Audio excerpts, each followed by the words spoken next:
everyone, welcome back to the channel and welcome to a new series once again. So we just finished our series on valuation, which was a couple of videos on business valuation, how to value a business, assets, and projects. Now we're switching gears a little bit and we're going to take a look at options, option strategies, and kind of the full layout on options. It's going to be quite a few videos, but it's going to give you the full rundown. We'll have a full playlist on the channel with all of the option videos that we've done in the past and also ones to come in the future. So if you're not sure on where to start with options, start there. It'll be in order kind of understanding, so be sure to check that out. So I hope you enjoyed this one. This one's on cash secured puts this week, and it's kind of a complement to the covered call, very similar, but using a put option instead. You'll learn all about it today, so stick around and I hope you enjoy it. I'll see you all next week.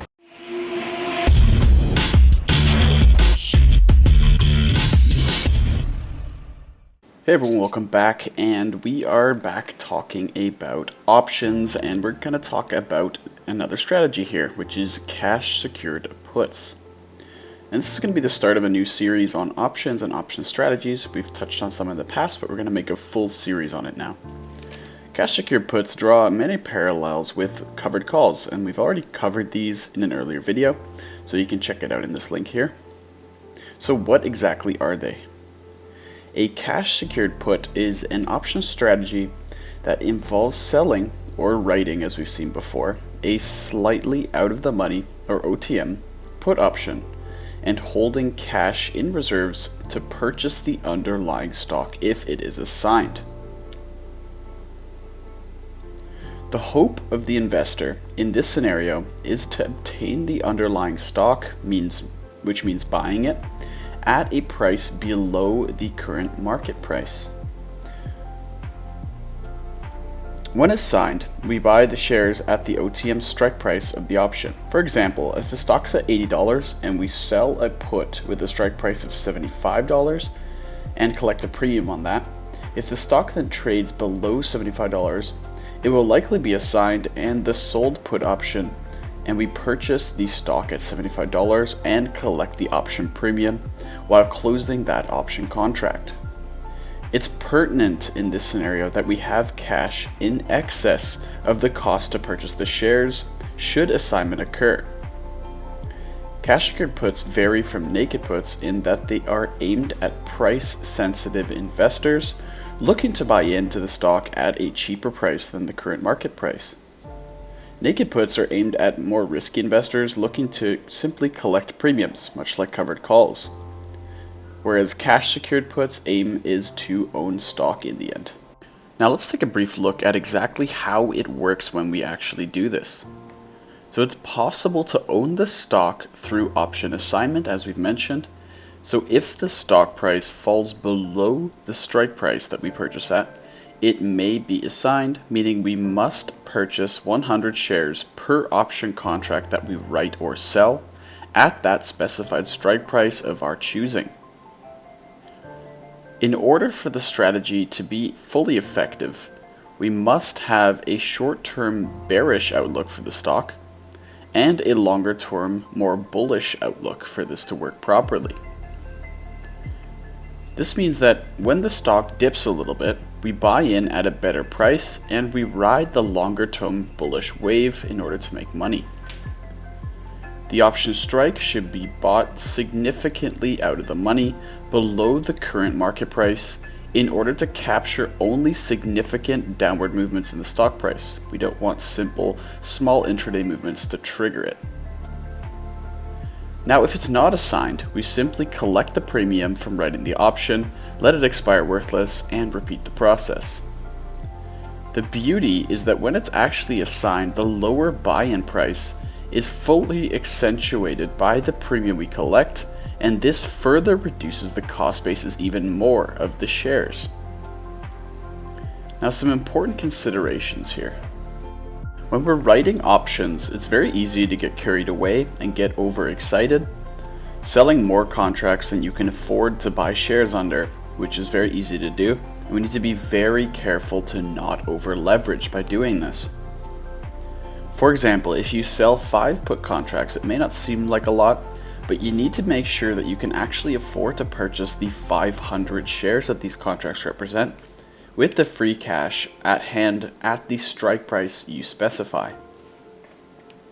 The strategy is especially useful in markets like we're experiencing right now actually. Bearish short term, or at least we hope, and bullish longer term.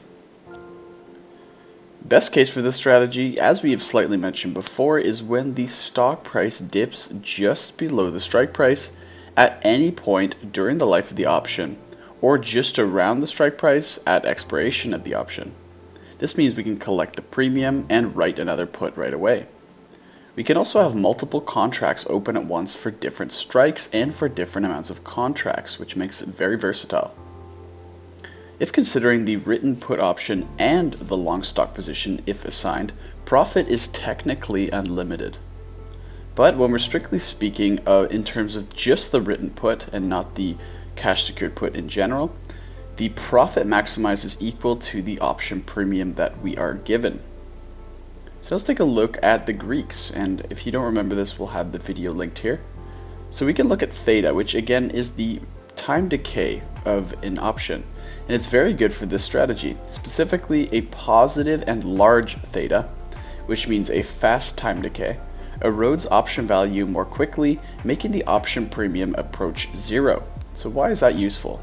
Well, if it's assigned, this creates a larger price advantage due to more premium collected no matter what time it is assigned at through the life of the option. Time decay is useful since assignment can happen at any point in the life of the option. Now another one that we can take a look at is Vega, which is the Greek representing volatility of the stock. And it's also important to consider for a cash secured put strategy. A decrease in Vega or volatility reduces the price of the option, which is also the option premium, meaning that more of the premium is collected if the option is assigned. This is essentially the same idea as with theta. Now finally, let's take a look at what it fully offers to investors in general. Maximum losses of the strategy is simply the sum of the strike price and the option premium. This occurs when the stock goes to zero, and this is that maximum loss. If we're forced to buy upon assignment of the option, we have to buy at the strike price, even if the stock goes to zero. So for an example here, we'll look at a stock that's at $1. So if the strike is $50, the stock's at $1 per share and the premium is $2 per share, we lose 47 times 100 shares, or $4,700. The premium slightly offsets the loss, and this is a worst case scenario. So we actually have the premium helping us to make a smaller loss.